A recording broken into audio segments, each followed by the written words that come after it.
Dito guys, update ngayon guys, ngayong araw ng August 17, Lunes po. At kaya ng alas 12 o alas 11 hanggang alas 12 ngayon, magka alas 2 na po, mataas pa rin ang baha dito sa Metro Manila. Lalo na dito sa may Sampaloc, dito po. Dito po yan sa Sampaloc po, Iquitos Street. Yan, taas na po ang tubig. So halos lahat na po sa Metro Manila, baha po. Kita po dito po sa video na to ay dito po yan sa Iquitos Street corner, then Sampaloc, ano po to? Sa may Maria Clara Street po ito guys. Mga sasakyan no, nahihirapan na po. Taas.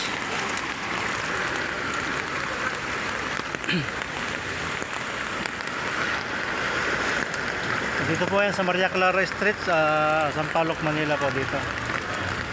Umupan na pa yung ulan pero lalong tumataas pa dahil ano, hindi pa gaano bumababa yung tubig. Ang taas.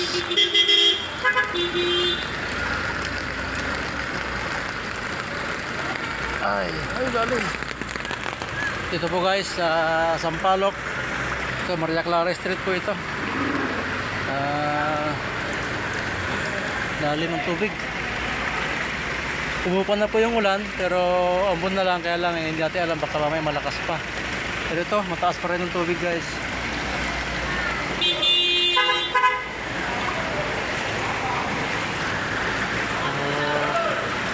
So, now anong oras ngayon? Alas 2 ng hapon po, August 17, Monday. Dito po yan hanggang sa may ano po to guys, lalo na sa may Dimasalang, sa may Dangwa, lalo na po mas malalim po doon.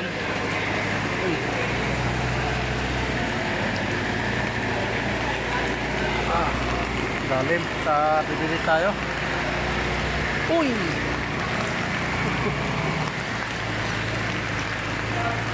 Lalim po.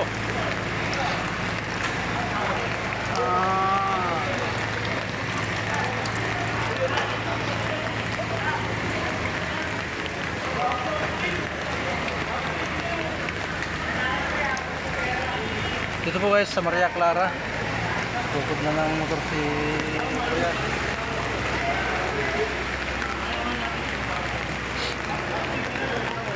Hanggang doon sa may Dangwa po yan, baha. Halos Metro Manila po. Napakalakas po kasi ang ulan. Grabe. Ayan, stranded na mga sakyan doon sa unahan po, stranded na.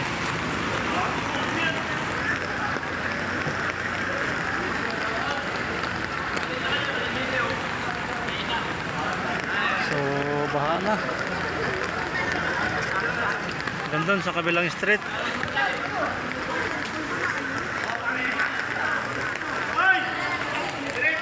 Baha na po.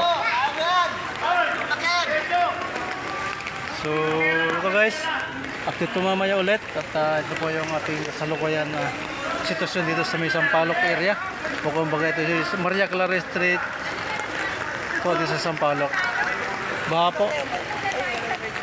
Hindi pa po umupa, ay kahit wala na yung ganong malakas na ulan, pero napakataas pa ang tubig. Si Kagawad din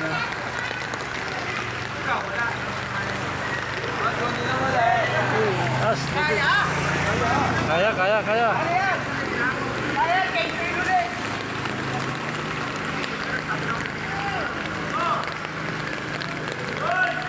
stranded na. Doon sa Dangwa Kagawad mo. Lalim na, stranded na doon. Hindi na makakasasakyan.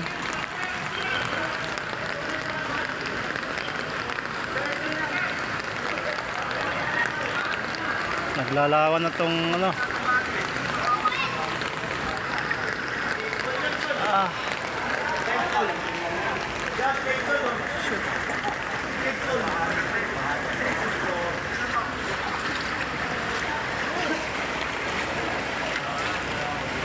So update ulit tumaya guys. At ito po ang nangyari guys sa may Maria Clara Street, Sampaloc, Manila. Baha na po. Halos karamihan po sa buong Manila ay iba na po. Maliban lang sa mamataas na lugar. Ayan po, pag-i-subscribe naman po ang ating channel. Thank you so much po and God bless po. Ingat po tayong lahat guys. Ingat po, bye bye.